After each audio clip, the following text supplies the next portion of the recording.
Subscribe to KC Trichy YouTube channel. Like, share and comment.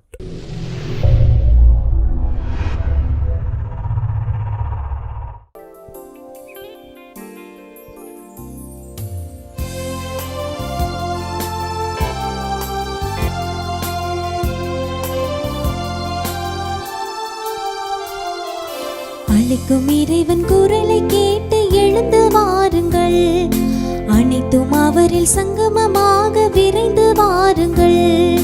அழைக்கும் இறைவன் குரலை கேட்டு எழுந்து வாருங்கள், அனைத்தும் அவரில் சங்கமமாக விரைந்து வாருங்கள். பலி செலுத்திடவே பலனடைந்திடவே, பலி செலுத்திடவே பலனடைந்திடவே, படைத்த தேவன் புகழ் பரப்ப பணிந்து வாருங்கள். அழைக்கும் இறைவன் குரலை கேட்டு எழுந்து வாருங்கள், அனைத்தும் அவரில் சங்கமமாக விரைந்து வாருங்கள்.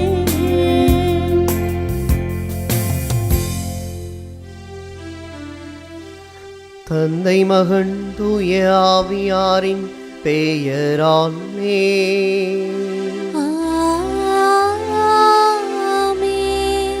நம் ஆண்டவராகிய இயேசு கிறிஸ்துவின் அருளும் கடவுளின் அன்பும் தூய ஆவியாரின் தோழமையும் உங்கள் அனைவரோடும் இருப்பதாக.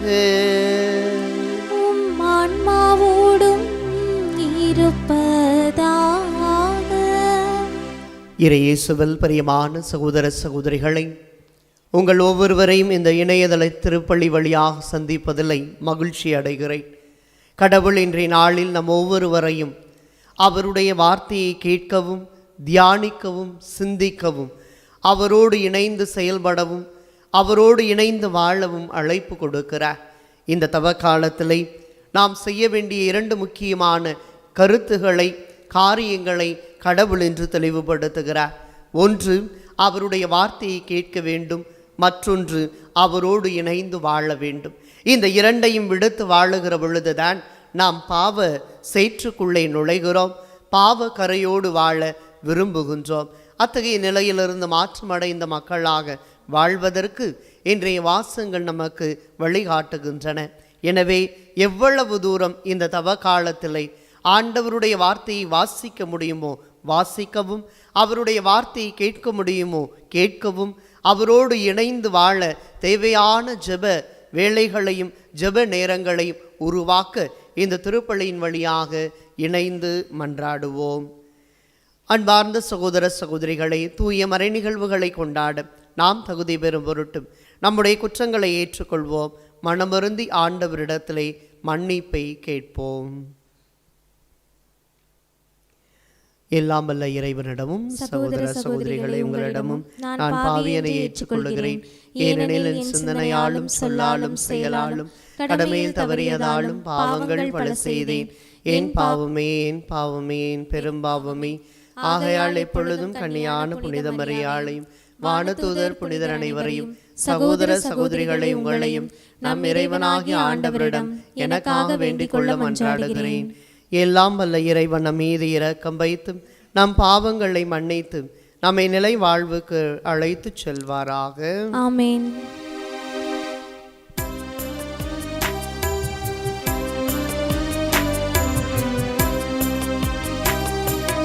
ஆண்டவரே இரக்கமாயிரும், ஆண்டவரே இரக்கமாயிரும், கிறிஸ்துவே இரக்கமாயிரும், கிறிஸ்துவே இரக்கமாயிரும், ஆண்டவரே இரக்கமாயிரும், ஆண்டவரே இரக்கமாயிரும். மன்றாடுவோமாக. ஆண்டவரே, மாண்புக்குரிய உம்மை தாழ்மையுடன் வேண்டுகின்றோம். மீட்பளிக்கும் திருவிழா எவ்வளவுக்கு மிக நெருங்கி வருகின்றதோ அவ்வளவுக்கு பாஸ்கமரே நிகழ்வை இறை பற்றுடன் கொண்டாட நாங்கள் அணுகி செல்வோமாக. உம்மோடு தூய ஆவியாரின் ஒன்றியத்தில் ஒரே இறைவனாய் என்றென்றும் வாழ்ந்து ஆட்சி செய்கின்றவர் வழியாக உம்மை மன்றாடுகின்றோ.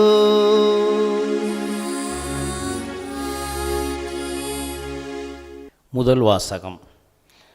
தாங்களின் கடவுளாய் ஆண்டவரின் குரலை கேளாத மக்களினம் இதுவே. இறைவாக்கினர் எரேமியா நூலிலிருந்து வாசகம். அதிகாரம் 7, இறை வார்த்தைகள் 23 முதல் 28 வரை. ஆண்டவர் கூறியது: நான் இஸ்ரேலுக்கு கொடுத்த கட்டளை இதுவே.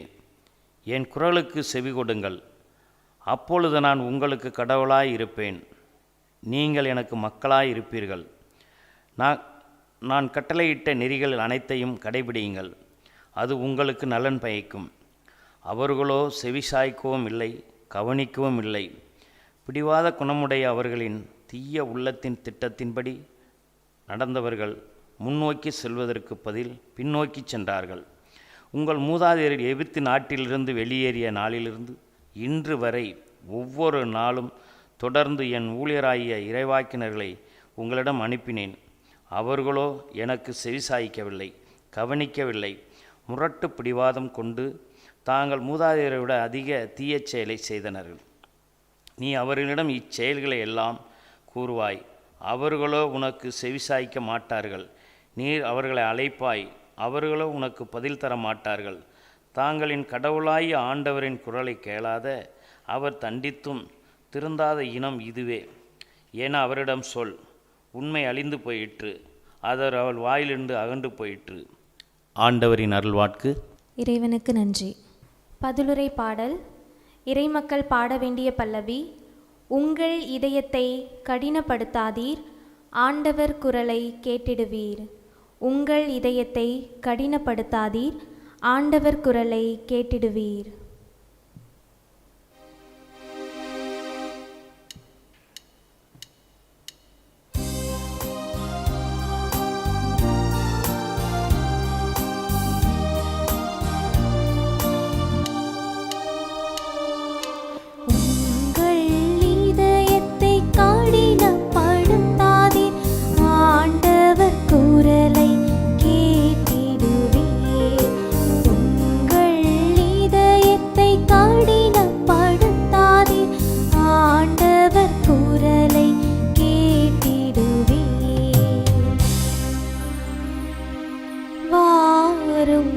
ஆண்டவரை புகழ்ந்து பாடுங்கள்.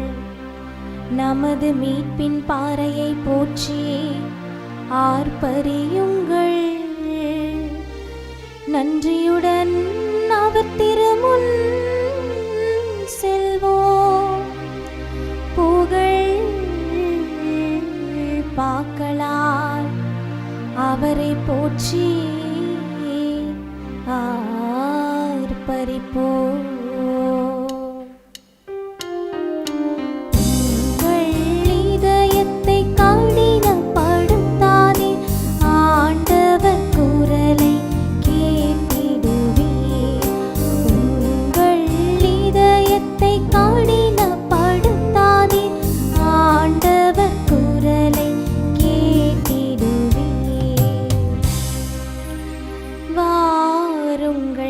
பணிந்து அவரை தொழுவோம்.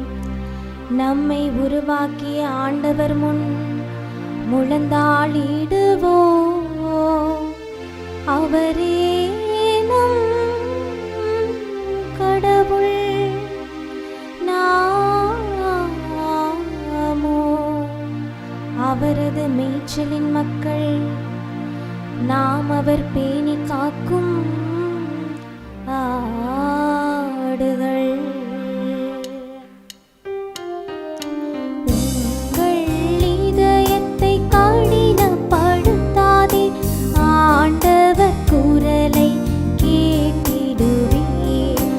உங்கள் இதயத்தை கடினப்படுத்தாதே, ஆண்டவர் குரலை கேட்டிடுவீர்.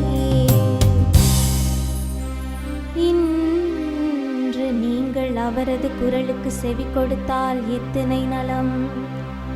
அன்று மெரிபாவிலும் பாலை நிலத்தில் மாசாவிலும் செய்தது போல் உங்கள் இதயத்தை கடினப்படுத்திக் கொள்ளாதீர்கள். அங்கே உங்கள் மூதாதையர் என்னை சோதித்தனர். என் செயல்களை கண்டிருந்தும் என்னை சோதித்து பார்த்தனர். உங்கள் இதயத்தை கடினப்படுத்தாதே, ஆண்டவர் குரலை கேட்டிடுவீர். உங்கள் இதயத்தை கடினப்படுத்தாதே, ஆண்டவர் குரலை கேட்டிடுவீர்.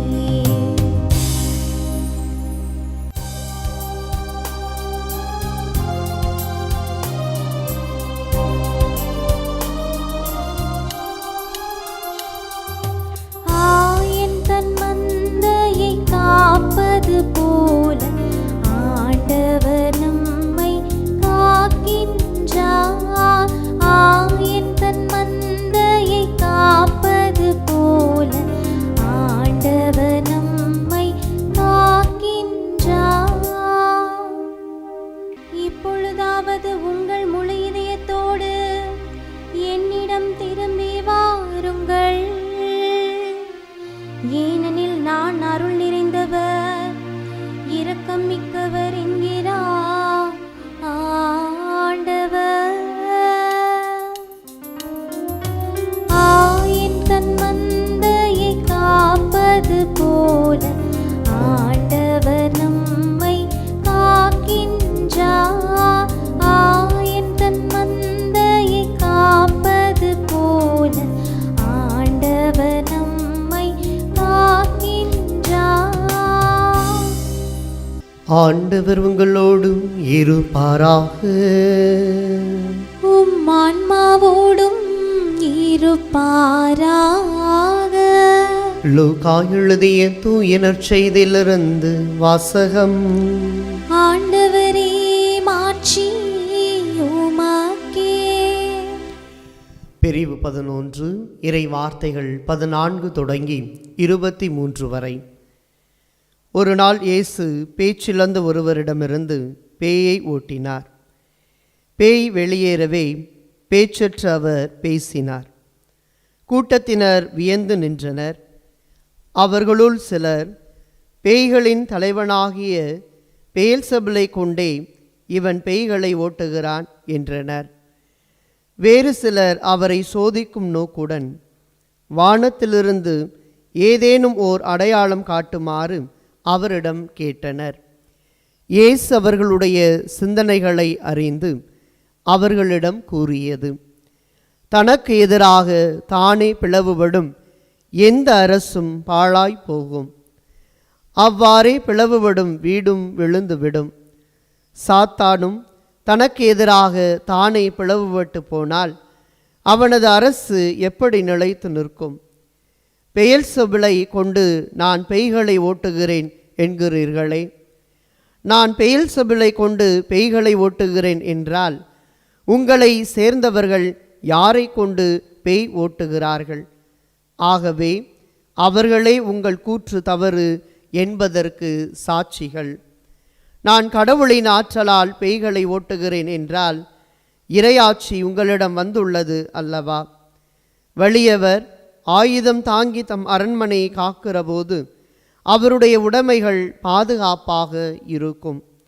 அவரை விட மிகுந்த வலிமையுடையவர் ஒருவர் வந்து அவரை வென்றால் அவர் நம்பியிருந்த எல்லா படைக்கலன்களையும் பறித்து கொண்டு கொள்ளை பொருளையும் பங்கிடுவார்.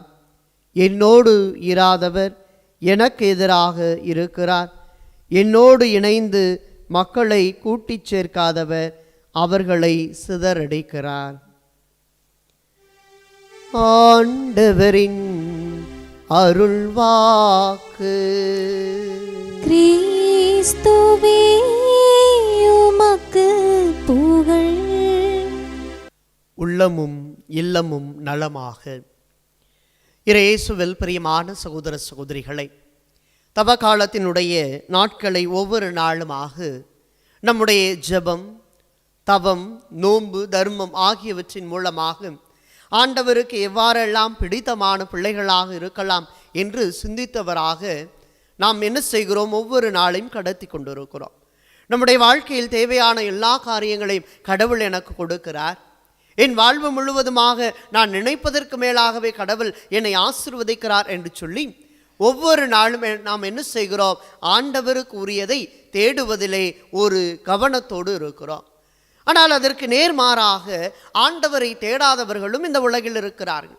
ஆண்டவரா, அவர் எதுக்கு எனக்கு என்று சொல்லக்கூடிய மனிதர்களும் இருக்கிறார்கள்.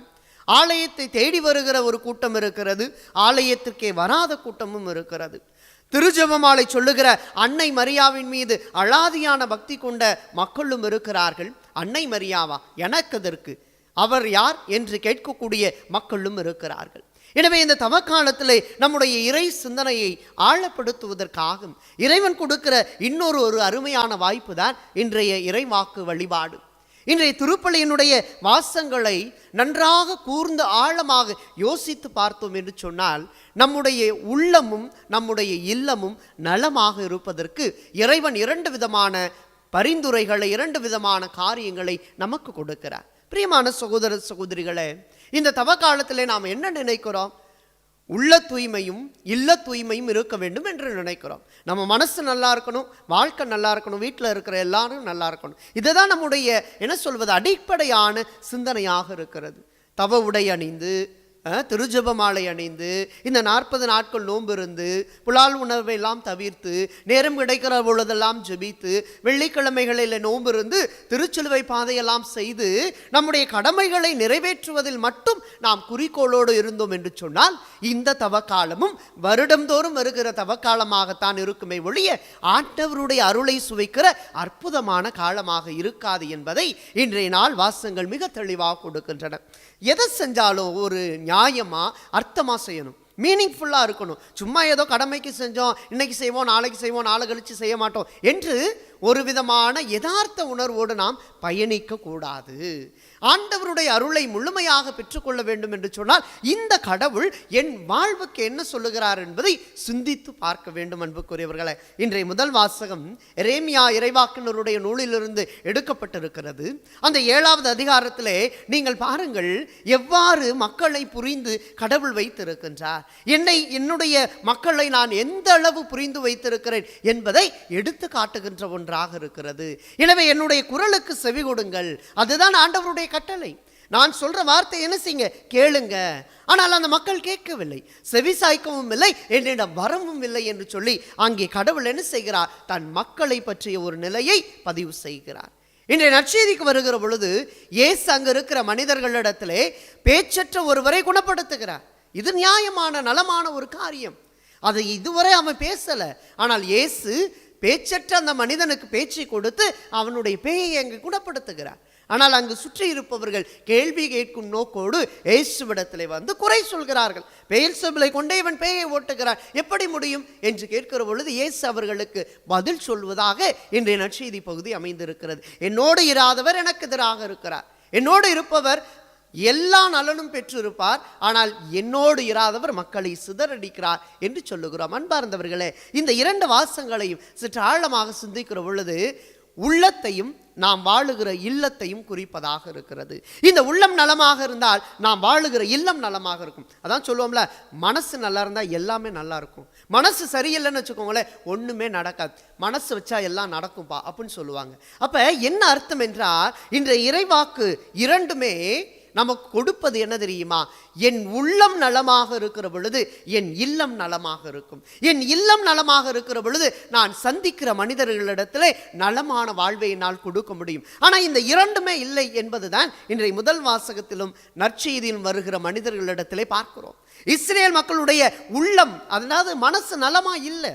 எனவே தான் ஆண்டவருடைய குரலுக்கு செவி கொடுக்காத மக்களாக அவர்கள் இருந்தார்கள் என்று பார்க்கிறோம். விடுதலை பயண புத்தகம் 2ஆம் அதிகாரம் 24வது இறை வார்த்தையில இந்த மக்களுடைய உள்ளம் நலமாக இருக்க வேண்டும், இந்த மக்களுடைய வாழ்வு நலமாக இருக்க வேண்டும், இந்த மக்கள் படுகிற வேதனையிலிருந்து அவர்கள் நலமான வாழ்வை பெற்றுக்கொள்ள வேண்டும் என்று சொல்லி கடவுள் என்ன செய்கிறார்? இவர்களுடைய புலம்பல், வேதனை, கண்ணீர், கவலைகள் எல்லாவற்றையும் இந்த மண்ணிலிருந்து விண்ணை நோக்கி வருகிற பொழுது அந்த விண்ணக தேவன் என்ன செய்கிறார்?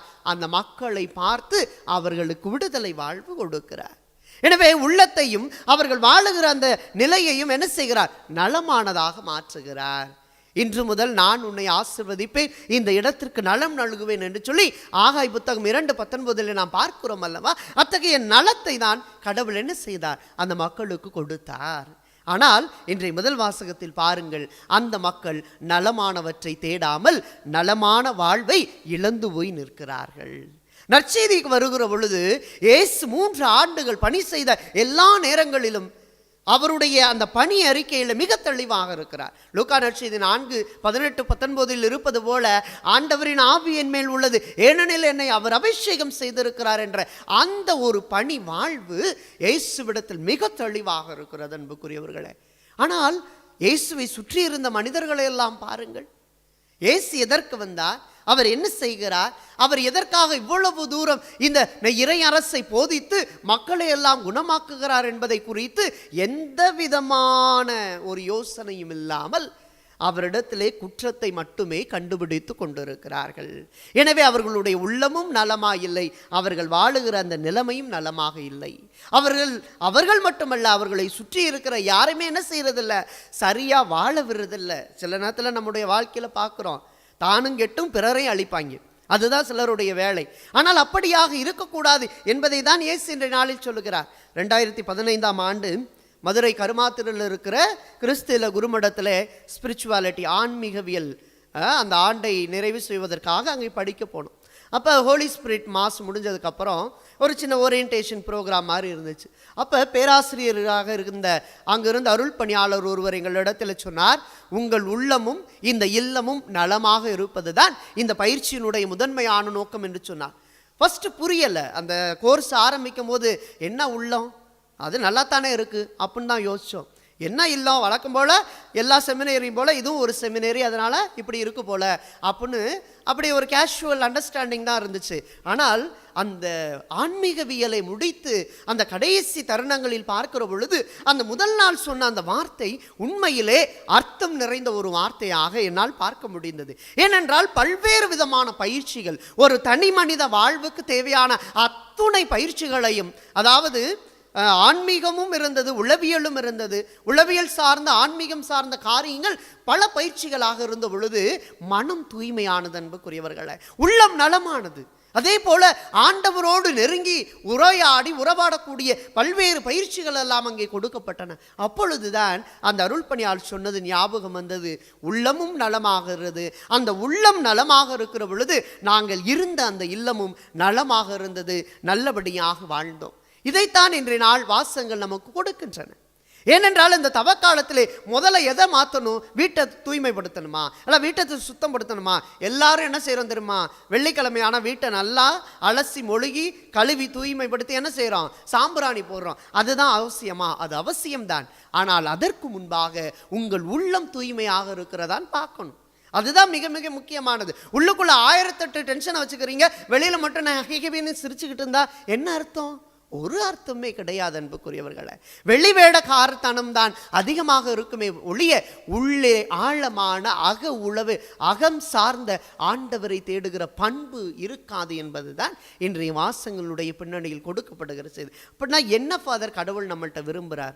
வேற ஒன்னையும் அவர் விரும்பல. 2 காரியங்கள் தான். ஒன்று அவருடைய வார்த்தையை கேட்க வேண்டும், இன்னொன்று அவரோடு சேர்ந்து வாழ வேண்டும், அவ்வளவுதான். யோவான் நற்செய்தி 6ஆம் அதிகாரம் 63வது இறை வார்த்தையில் நாம் பார்க்கிறோம், நான் கூறிய வார்த்தைகள் வாழ்வு தரும் ஆவியை கொடுக்கின்றன. இதுதான் இயேசு நம்மள்கிட்ட விரும்புவது அன்புக்குரியவர்களை. நாம் அவருடைய வார்த்தையை கேட்க கேட்க அந்த வார்த்தை என்ன செய்கிறதாம்? வாழ்வு தரும் ஆவியை கொடுக்கின்றன. அந்த வாழ்வு தரும் ஆவியை கொடுப்பதற்கு தான் இந்த தவக்காலத்திலே நாம் இருக்கிறோம்.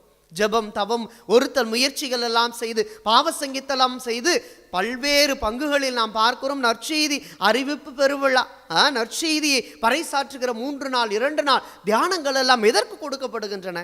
ஏதோ தவக்காலத்தில் வழக்கமாக வர டைம் டேபிளில் ஒன்றா அப்படியா? அப்படி மட்டும் கிடையாது. இந்த உள்ளத்தை நலமாக்குவதற்கு யாரால் முடியும் தெரியுமா? ஆண்டவரால் மட்டும்தான் முடியும். திருப்பாடல் 122:1 பார்க்கிறோம், ஆண்டவரது இல்லத்திற்கு போவோம் என்ற அழைப்பை நான் கேட்ட பொழுது அகமகிழ்ந்தேன். இந்த அகமகிழ்ச்சி எப்படி கிடைக்கும்? ஆண்டவருடைய வார்த்தையை கேட்கிற பொழுதுதான் கிடைக்கும். ஆக ஆண்டவருடைய வார்த்தையை கேட்கிற பொழுது ஆட்டோமேட்டிக்காக நம்ம எங்கே போவோம்? ஆண்டவரை தேடிதான் போவோமே ஒழிய வேறு யாரையும் தேடி போக மாட்டோம். ஏன்னா இன்னைக்கு ஆண்டவரை தேடி நம்ம போகலை. காரணம், நாம் ஆண்டவருடைய வார்த்தைக்கு பதிலாக யார் யாரோட வார்த்தையெல்லாம் கேட்க ஆரம்பிச்சிட்டோம். பார்த்தீங்களா? அதுதான் மிகப்பெரிய பிரச்சனை. என் வாழ்க்கையில் நிம்மதி இல்லை, என் வாழ்க்கையில் அமைதி இல்லை, என் வாழ்க்கையில் சந்தோஷம் இல்லை, என் வாழ்க்கையில் மகிழ்ச்சி இல்லை, என் வாழ்க்கை என் குடும்பத்தில் மன ஒற்றுமை இல்லைன்னா ஏன் இல்லை? இல்லைன்னு தான் சொல்கிறோமே தவிர எங்கே போனால் இருக்கும் அது தெரியல. அதுக்கு தான் இன்றைய நாள் வாசங்கள். ஆண்டவர்கிட்ட வாங்க, வேற யார்கிட்டையும் போகாதீங்க. ஆண்டவருடைய வார்த்தையை கையில் எடுக்கிற குடும்பங்கள் நிச்சயமாக ஆசீர்வதிக்கப்படும். அதுதான் உண்மை. எபிரேயருக்கு எழுதப்பட்ட திருமுகம் 4:12 இறை வார்த்தையிலே ஆண்டவருடைய வார்த்தை எப்படிப்பட்டது? உயிர் உள்ளது. அன்புக்குரியவர்களே, இந்த உயிரோடு வாழுகிற நம்முடைய மனித வாழ்வுக்கு மேலும் மேலும் மேலுமாக உயிர் அளிப்பது எது தெரியுமா? ஆண்டவருடைய வார்த்தை மட்டும்தான். எனவேதான் நாம் பார்க்கிறோம் யோவான் நற்செய்தி 15:5 இறை வார்த்தையில, என்னை விட்டு பிரிந்து உங்களால் எதுவும் செய்ய முடியாது. ஆக ஆண்டவருடைய வார்த்தை இல்லாமல், ஆண்டவரோடு இணைந்து வாழாமல் என்ன செய்ய முடியாது? எதுவுமே நம்முடைய வாழ்க்கையில் சக்ஸஸாக இருக்காது. சில பேர்லாம் ரொம்ப பீத்திக்குவாங்க. நான் படித்தேன் அதனால தான் நல்லா இருக்கிறேன், நான் இதை செய்கிறேன் அதை செய்கிறேன், அப்படி பண்ணுறேன் இப்படி பண்ணுறேன். ஒன்றுமே என்ன செய்யாது? மனசுக்கு நிறைவை கொடுக்காது. ஏதோ ஒரு வெற்றிடம் இருந்து கொண்டே தான் இருக்கும். எப்பொழுது தெரியுமா? ஆண்டவரோடு நீங்கள் இல்லாத பொழுது. எவ்வளவு சம்பாதிங்க, ஒன்றும் பிரச்சனை இல்லை. எவ்வளோ சொத்து சேர்க்க முடியுமோ சேருங்க, எவ்வளவு தூரம் பதவியை அனுபவிக்க முடியுமோ அனுபவிங்க, அடுத்தவங்களை அடக்கி ஆள முடியுமோ ஆளுங்க. ஆனால் ஆண்டவர் இல்லாத பொழுது நீங்கள் ஒன்றும் இல்லாதவர், நான் ஒன்றும் இல்லாதவன் என்பதை இயேசு ஒவ்வொரு நாளும் உணர்த்தி கொண்டே இருக்கிறார். அன்புக்குரியவர்களே, ஆனால் ஆண்டவரோடு இருக்கிற பொழுது எதுவுமே எங்களுக்கு இருக்காதா ஃபாதர்? எல்லாமே இருக்கும். நீங்கள் வைத்ததை விட அளவுக்கு அதிகமாக கடவுள் கொடுப்பார். ஆனால் ஆண்டவர் மையமாக நீங்கள் செயல்படுகிற பொழுது உங்களிடத்தில் ஆணவமோ செருக்கோ எதுவும் இருக்காது, பதவி மோகம் இருக்காது, அதிகார தோரணை இருக்காது, பட்டங்கள் சார்ந்த ஒரு மோகம் இருக்காது, சொத்து சுகமெல்லாம் அதிகமாக இருந்தாலும் அதை குவிக்க வேண்டும் என்ற எண்ணம் இருக்காது. மாறாக கொடுத்து வாழ வேண்டும் என்ற எண்ணம் இருக்கும். அன்புக்குரியவர்களை, அதைத்தான் யோவான் நற்செய்தி 15:4 இறைவார்த்தையில் இவ்வாறு பார்க்கிறோம், நான் உங்களோடு இணைந்து இருப்பது போல நீங்களும் என்னோடு இணைந்திருங்கள். கொடி திராட்சை செடியோடு இணைந்திருந்தால் அன்றி தானாக கனி தர இயலாது, அதுபோல நீங்களும் என்னோடு இணைந்திருந்தால் அன்றி கனி தர இயலாது என்று நாம் பார்க்கிறோம். அன்பார்ந்த சகோதர சகோதரிகளை, நம்முடைய திருமுழுக்கை சற்று ஞாபகப்படுத்தி பாருங்களேன். நம்முடைய ஞானஸ்தானத்தின் போது அருள் பணியாளர் மிக அழகான 2 அடையாளங்களை இங்கே செய்வார். ஒன்று உதட்டிலே ஒரு சிலுவை அடையாளம் வருவார், இன்னொன்றை காதிலே சிலுவை அடையாளம் வருவார். இந்த இரண்டிற்கும் என்ன அர்த்தம்? ஆண்டவருடைய வார்த்தையை நீ நாவால் அறிக்கையிடவும் காதால் கேட்கவும் என்று சொல்லி அவர் என்ன செய்வார்? அந்த குழந்தைக்கு ஆசீர்வாதம் வழங்குவார். ஆக பேசிக்காக நம்முடைய கிறிஸ்டியன் லைஃப் என்பது என்ன? ஆண்டவருடைய வார்த்தையை காதால கேட்கணும், ஆண்டவருடைய வார்த்தையை வாயால் சொல்லணும். இந்த இரண்டும் இருக்கிற பொழுது நான் கடவுளோடு இணைந்து வாழுகிற பிள்ளையாக இருக்கிறேன் என்பதை ஆண்டவர் என்ன செய்கிறார்? தொடக்கத்திலே ஒரு குழந்தையை கோவிலுக்கு நீங்கள் கொண்டு வருகிற பொழுது அந்த திருமுழுக்கிலே அர்ச்சித்து புனிதப்படுத்துகிறார். ஆனால் அது என்ன ஆச்சு? போக போக கழுத கெட்டு குட்டிச்சவரான மாதிரி, வர வர மாமியா கழுத போல ஆன மாதிரின்ற என்ன ஆயிடுது? எல்லாம் காணா போனதுனால இன்றைய முதல் வாசகத்தில் கொடுப்பது போல எரேமியா புத்தகம் 7:23 இறை வார்த்தையில் என் குரலுக்கு செவி கொடுங்கள் என்று மீண்டுமான ஒரு அழைப்பை கடவுளால் நாம் பெற்றுக்கொள்ளுகிறோம். எனவே அன்பார்ந்த சகோதர சகோதரிகளை, நாம் ஒவ்வொருவருமே இன்றைய நாளில் என்ன செய்ய வேண்டும்? ஆண்டவருடைய வார்த்தையை கேட்கிற பொழுது என்ன நடக்கும் தெரியுமா? முதலில் நமக்குள்ள ஒரு புதுப்பித்தல் இருக்கும். ரோமேயருக்கு எழுதிய திருமுகம் 12:2 இறை வார்த்தையில் பார்க்கிறோம், உள்ளம் புதுப்பிக்க பெற்று மாற்றம் அடைவதாக. கடவுளுடைய வார்த்தையை நீங்க கேளுங்க, உங்கள் உள்ளம் புதுப்பிக்கப்படும். அப்பொழுது நலமான வாழ்வு கிடைக்கும். இரண்டாவதாக, ஆண்டவருடைய வார்த்தையை கேட்டால் என்ன நடக்கும்? மேலும் மேலும் கடவுளை நம்புவோம். ரோமேயருக்கு எழுதிய திருமுகம் 10:19 இறை வார்த்தையில் உள்ளுர நம்பினால் நீங்கள் மீட்பு அடைவீர்கள். ஆக ஆண்டவருடைய வார்த்தையை கேளுங்க, உங்களுக்கு நிச்சயமா என்ன ஆகும்? நம்பிக்கை ஆழமாக அதிகமாகி கொண்டே இருக்கும். மூன்றாவதாக யோவான் நற்செய்தி 6ஆம் அதிகாரம் 68வது இறை வார்த்தையிலே பேதுரு ஆண்டவரை நோக்கி கேட்பார், ஆண்டவரே, நாங்கள் யாரிடம் போவோம்? வாழ்வு அளிக்கும் வார்த்தைகள் உம்மிடம் தானே உள்ளன என்று பேதுருனுடைய அந்த தேடல் தான் ஆண்டவருடைய வார்த்தையை கேட்கிற பொழுது நமக்கு இருக்கும். எங்க போனால் ஆண்டவரை தேடலாம், எதை செய்தால் ஆண்டவரை தேடலாம், எந்த சூழ்நிலையில் ஆண்டவரை தேடலாம் என்று சொல்லி நம்முடைய தேடல் ஆண்டவரை நோக்கியதாக இருக்கும். இது மூன்றாவது. நான்காவதாக அன்புக்குரியவர்களே, நாம் வாசிக்க ஆரம்பிக்கிற பொழுது அதை எடுக்க ஆரம்பிப்போம், அல்லது வார்த்தையை கேட்கிற பொழுது நாம் எடுக்க ஆரம்பிப்போம். அதாவது வார்த்தையை கேட்டாலோ அல்லது எங்காவது வாசித்தாலோ நம்ம என்ன செய்ய மாட்டோம்? டப்புன்னு அதை பைபிளை வச்சுக்கிட்டு உட்கார மாட்டோம். அதை எடுக்க எடுக்க எடுக்க தான் நாம் என்ன செய்வோம்? அந்த ஆண்டவருடைய அருளின் ஊற்றிலை முழுமையாக அனுபவிக்க முடியும். இதைத்தான் யோசுவா புத்தகம் 1ஆம் அதிகாரம் 8வது இறைவார்த்தையில் பார்க்கிறோம். இத்திருச்சட்ட நூலை உன்னின்று அகற்றாதே. அகற்றாதே, அவ்வளவுதான். நீங்க வாழ்வு பெற வேண்டுமா, உங்க குடும்பமும் நீங்களும் நலமா இருக்கணும்னு நினைக்கிறீங்களா, ஆண்டவருடைய வார்த்தையை எடுங்க, அவ்வளவுதான். வேற ஒண்ணுமே வேணும். இன்றைய தவக்காலத்தில் நீங்கள் செய்ய வேண்டியதெல்லாம் இதுதான். ஆண்டவருடைய வார்த்தை கேட்க ஆரம்பிக்கிற பொழுதுதான் உங்கள் உள்ளமும் நீங்கள் வாழுகிற இல்லமும் நலமாக இருக்கும். அன்புக்குரியவர்களை, கடைசியாக இந்த ஆண்டவருடைய வார்த்தையை கேட்டால் என்ன நடக்கும் தெரியுமா? சிந்திக்க ஆரம்பிப்போம். எதை பற்றி? அப்ப இதுக்கு முன்னாடி நாங்களாம் சிந்திக்கலையா ஃபாதர்? சிந்தித்திருப்பீர்கள், உங்களை பற்றி மட்டுமே சிந்தித்திருப்பீர்கள். ஆனால் ஆண்டவருடைய வார்த்தையை கேட்க, தியானிக்க, அதை வாசிக்க ஆரம்பிக்கிற பொழுது என்னுடைய சிந்தனை எப்படி இருக்கும் தெரியுமா? ஆண்டவரை நோக்கியதாக இருக்கும். இதைத்தான் யோசுவா புத்தகம் 1ஆம் அதிகாரம் 8வது இறைவார்த்தையில் தொடர்ந்து நாம் பார்க்கிறோம். இரவும் பகலும் இதை தியானம் செய், அப்படி செய்தால் என்ன நடக்கும்? நீ செல்லும் இடமெல்லாம் நலம் பெறுவாய் என்று ஆண்டவர் நமக்கு வாக்குறுதி கொடுத்து வாக்களித்த கடவுளாக இருக்கிறார். எனவே அன்புக்குரிய சகோதர சகோதரிகளை, இந்த ஆண்டவருடைய வார்த்தையை மட்டும் கேட்டால் போதுமா? அதற்கு அடுத்தது நாம் என்ன செய்ய வேண்டும்? அந்த ஆண்டவரோடு இணைந்து வாழ முயற்சிகள் எடுக்க வேண்டும். எப்படி தெரியுமா? கொரிந்தியருக்கு எழுதிய திருமுகம் 1ஆம் அதிகாரம் 6:17 நாம் இவ்வாறு பார்க்கிறோம், ஆண்டவரோடு சேர்ந்திருப்பவர் அவருடன் உள்ளத்தால் ஒன்றித்திருக்கிறார். இப்போ ஆண்டவரோடு சேர்ந்து இருந்துட்டோம்னா ஆண்டவர் எதை விரும்புகிறாரோ அதுதான் நம்முடைய விருப்பமாக இருக்கும். அதைத்தான் அன்னை கன்னிமரியா செய்தார். லூக்கா நற்செய்தி 1:38 நான் ஆண்டவரின் அடிமை, உமது சொற்படியே எனக்கு நிகழட்டும் என்று சொல்லி ஆண்டவரின் அந்த இதயத்தோடு தன்னை ஒன்றித்து வாழ தன்னையே முழுவதுமாக அர்ப்பணித்தார். அன்புக்குரியவர்களை, இயேசுவும் கூட தன் தந்தையாம் இறைவனுடைய அந்த உள்ளத்தை எப்படி ஒத்து இருந்தார் தெரியுமா?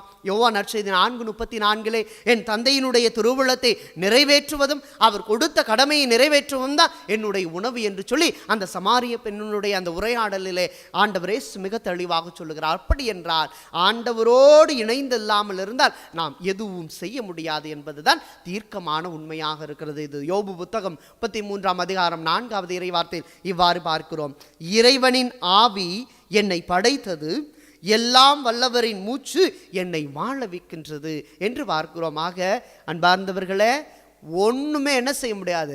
ஆண்டவர் இல்லாமல் செய்ய முடியாது. நம்ம உர்ற மூச்சு காத்து கூட யார்கிட்ட வந்தது? ஆண்டவரிடமிருந்து வந்தது. நான் வைத்திருப்பது எங்கிருந்து வந்தது? ஆண்டவரிடமிருந்து வந்தது. நான் செய்கிற செயல்பாடுகளில் இருக்கிற வெற்றியும், நான் செய்கிற செயல்பாடுகளில் வழியா எனக்கு கிடைக்கக்கூடிய எல்லா பெருமையும் பதவியும் எங்கிருந்து வந்தது?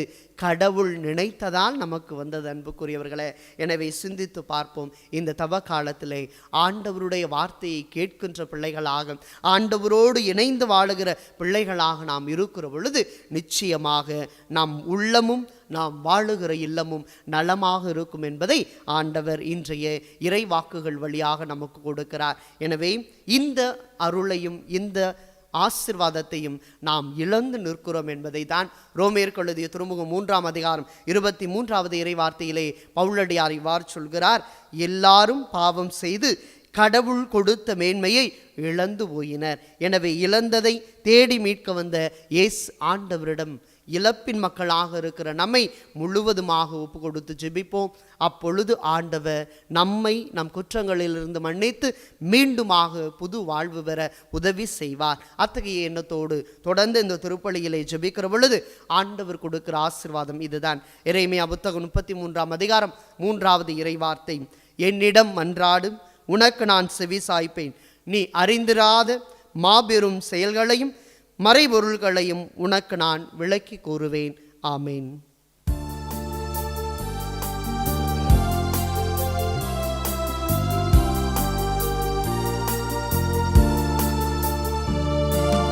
இறைவா உம்மில் இணையா வாழ்வு இருந்தும் பயனென்ன?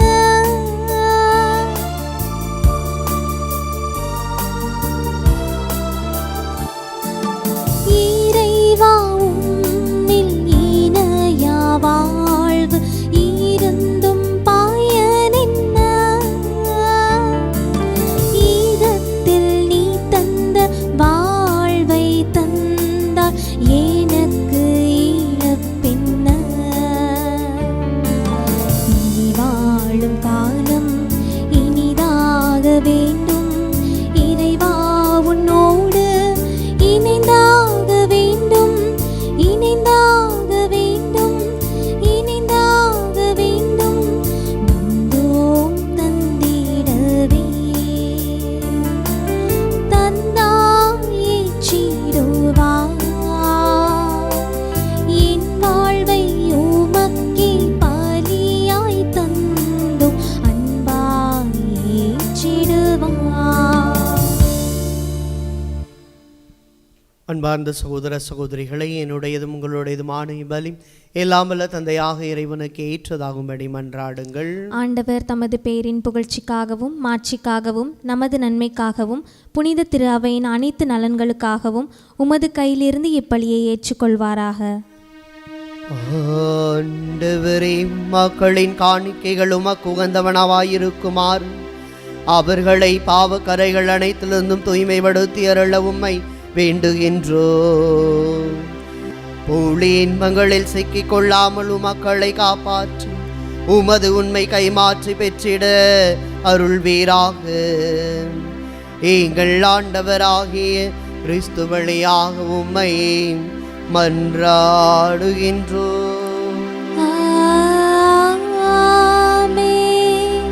ஆண்டவர் உங்களோடு இருப்பாராக. உம் ஆன்மாவோடும் இருப்பாராக. இதயங்களை மேலே எழுப்புங்கள். ஆண்டவரிடம் எழுப்பியுள்ளோம். நம் இறைவனாகிய ஆண்டவருக்கு நன்றி பாடுவோம். அது தகுதியும் நீதியுமானதே. ஆண்டவரை தூயவரான தந்தையே, என்றும் உள்ள எல்லாம் வல்ல இறைவா,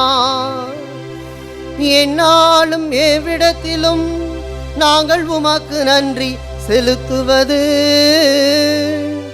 மெய்யாகவே தகுதியும் நீதியுமாகும். எங்கள் கடமையும் மீட்புக்குரிய செயலுமாகும். எங்கள் தவ முயற்சிகளால் நாங்கள் உமக்கு நன்றி செலுத்தவும், எங்கள் ஆணவத்தை தளர்த்தவும், ஏழைகளுக்கு உணவளிக்கவும், எவ்வாறு உமது கனிவிரக்கத்தை பின்பற்றவும் நீ திருவிழமானி. ஆகவே எண்ணற்ற வானக தூதரணிகளோடு நாங்களும் சேர்ந்து உமது மாட்சியை புகழ்ந்தேத்தி அக்களித்து ஆர்ப்பரித்து பாடுவதாவது: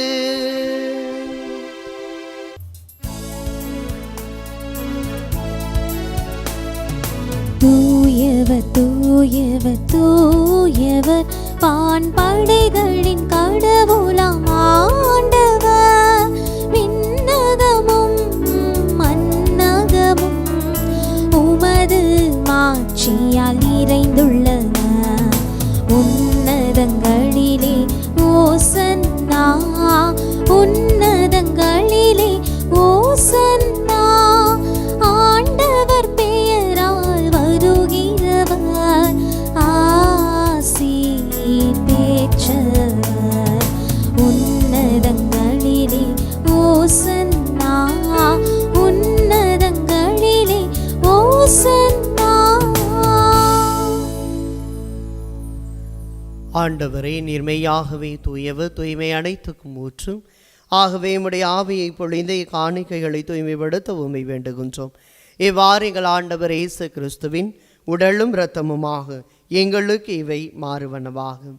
அவர் பாடுபட விளம் கணிந்து தம்மை கையளித்த போதும் அப்பத்தை எடுத்து நன்றி செலுத்தி அதை பிட்டு தம் சீடர்களுக்கு அழைத்து கூறியதாவது: அனைவரும் இதிலிருந்து பெற்று உண்ணுங்கள், ஏனெனில் இது உங்களுக்காக கையளிக்கப்படும் என் உடல்.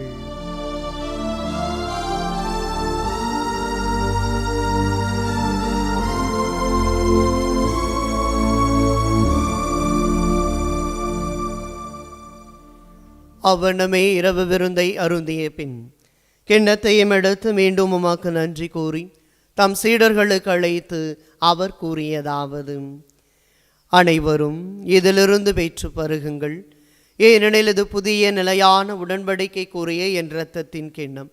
இது பாவ மன்னிப்புக்கென்றும் உங்களுக்காகவும் பலருக்காகவும் சிந்தப்படும். இதை என் நினைவாக செய்யுங்கள்.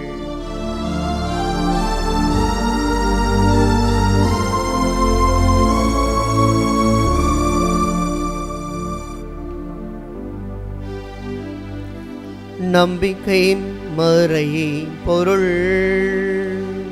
ஆண்டவரே,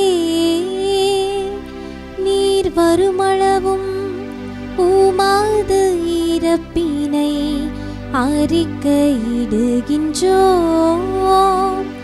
உமது உயிர்ப்பினையும் எடுத்துரைக்கின்றோம்.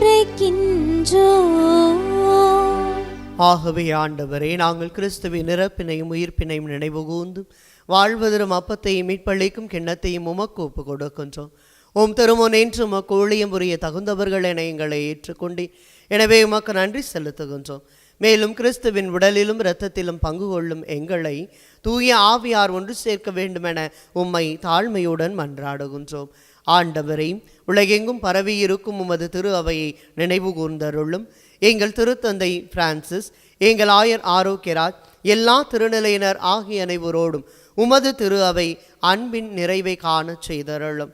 தந்தையை உயிர்த்தெழும் எதிர்நோக்குடன் துயில் கொள்ளும் எங்கள் சகோதர சகோதரிகளையும் இறந்தோர் அனைவரையும் இரக்கத்துடன் நினைவு கூர்ந்தும் உமது திருமுக ஒளியினுள் ஏற்றருளும். எங்கள் அனைவர் மீதும் இரக்கமாயிரும்.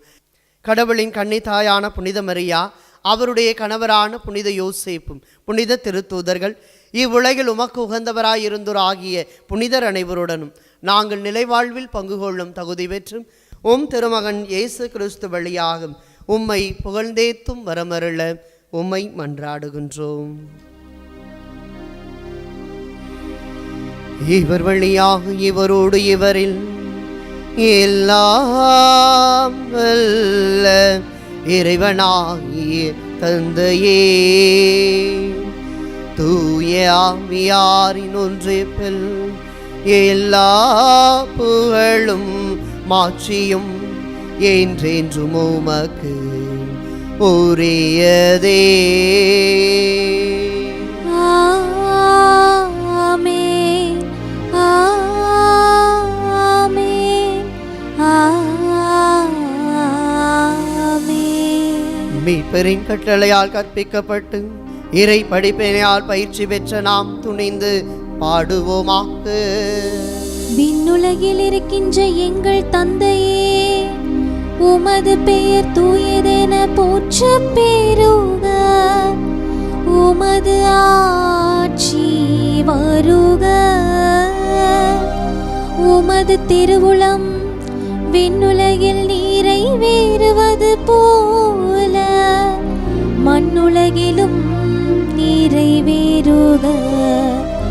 எங்கள் அன்றாட உணவை இன்று எங்களுக்கு தாரும், எங்களுக்கு எதிராக குற்றம் செய்வோரை நாங்கள் மன்னிப்பது போல எங்கள் குற்றங்களை மன்னியும், எங்களை சோதனைக்கு உட்படுத்தாதேயும், தீமையிலிருந்து எங்களை விடுவித்தருளும். ஆண்டவரே, தீமை அனைத்திலிருந்தும் எங்களை விடுவித்து எங்கள் வாழ்நாளில் அமைதியை கனிவுடன் அருள உம்மை மன்றாடுகின்றோம். உமது இரக்கத்தின் உதவியால் நாங்கள் பாவத்திலிருந்து எப்போதும் விடுதலை பெற்றும் யாதொரு கலக்கமின்றி நலமாய் இருப்போமாகும். நாங்கள் எதிர்நோக்கி இருக்கும் பேரின்பத்துக்காகவும் எம்மீட்பராகிய இயேசு கிறிஸ்துவின் வருகைக்காகவும் காத்திருக்கின்றோம். ஏனெனில் ஆட்சியும் வல்லமையும் மாட்சியும் என்றென்றும் உமதே. ஆண்டவரே இயேசு கிறிஸ்துவே, அமைதியை உங்களுக்கு விட்டுச் சொல்லுகின்றேன், என் அமைதியையே உங்களுக்கு அளிக்கின்றேன் என்று உம் திருத்தூதர்களுக்கு மொழிந்தீர். எங்கள் பாவங்களை பாராமல் உமது திரு அவையின் நம்பிக்கையை கண்ணோக்கி உமது திருவுள்ளத்திற்கேற்ப அதற்கு அமைதியையும் ஒற்றுமையையும் அளித்தருள்வீராகும். என்றென்றும் வாழ்ந்து ஆட்சி செய்கின்றவர் நீரே. ஆமென். ஆண்டவருடைய அமைதி உங்களோடு என்றும் இருப்பதாக, உம் ஆன்மாவோடும் இருப்பதாக. ஒருவருக்கொருவர் ஆண்டவர் இயேசு வழங்கும் அமைதியை பகிர்ந்து கொள்வோம்.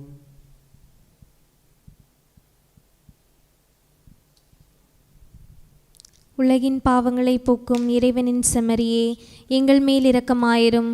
உலகின் பாவங்களை போக்கும் இறைவனின் செம்மறியே, எங்கள் மேல் இரக்கமாயிரும். உலகின் பாவங்களை போக்கும் இறைவனின் செம்மறியே, எங்களுக்கு அமைதியை அளித்தருளும்.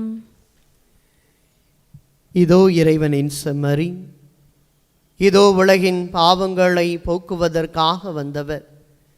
இந்த தவ காலத்திலே நம்முடைய உள்ளமும் இல்லமும் நலமாக இருப்பதற்கு இறை வார்த்தையை கேட்கவும் இறைவனோடு இணையவும் அருள் புரிகிற இயேசு ஆண்டவர் இவர்தான்.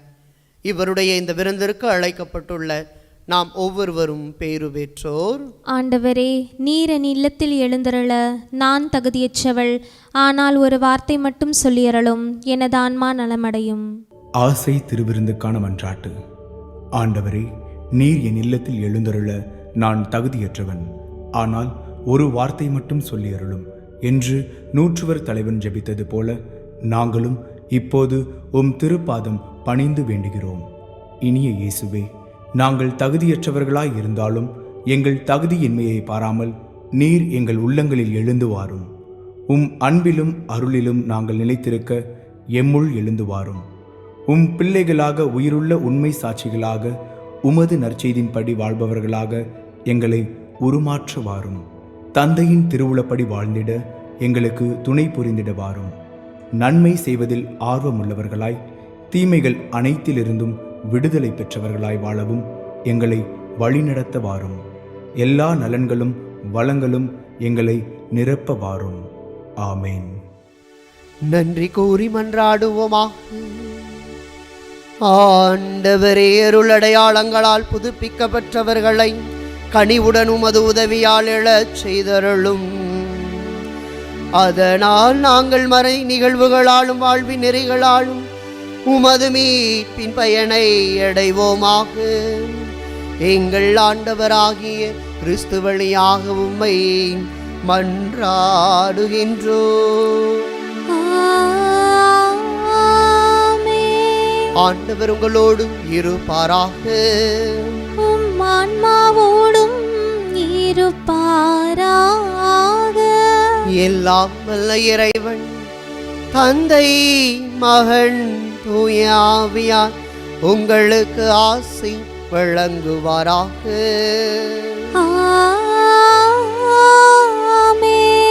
ஆண்டவரின் வார்த்தையை கேட்கவும் அவரோடு இணைந்து வாழும் சென்று வாருங்கள். திருப்பலி நிறைவேறிற்று. இறைவனுக்கு நன்றி.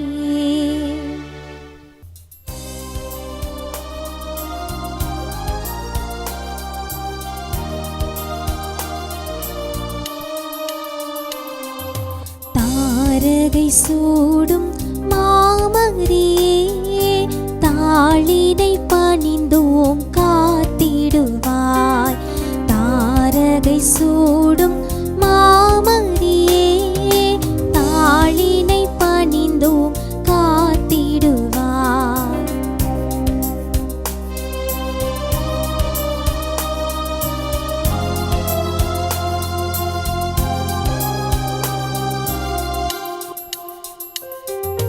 தேவனை உலகுக்கு அளித்த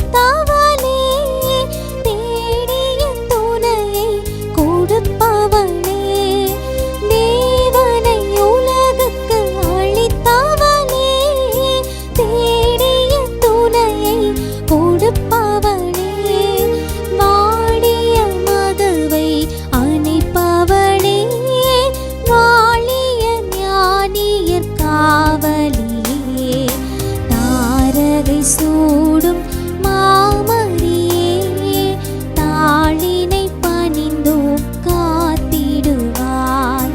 தாரகை சூடும் மாமரியே, தாளினை பணிந்தோம் காத்திடுவார்.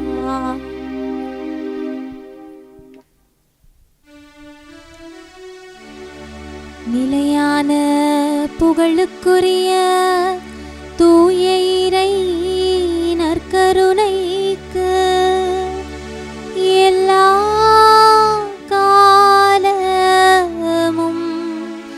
ஆராதனையும் புகழும் போற்றியும் மாட்சிமையும் உண்டாக கடவது.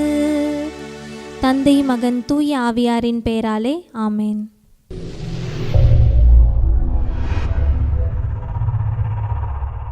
Subscribe to KC Trichy YouTube channel. Like, share and comment.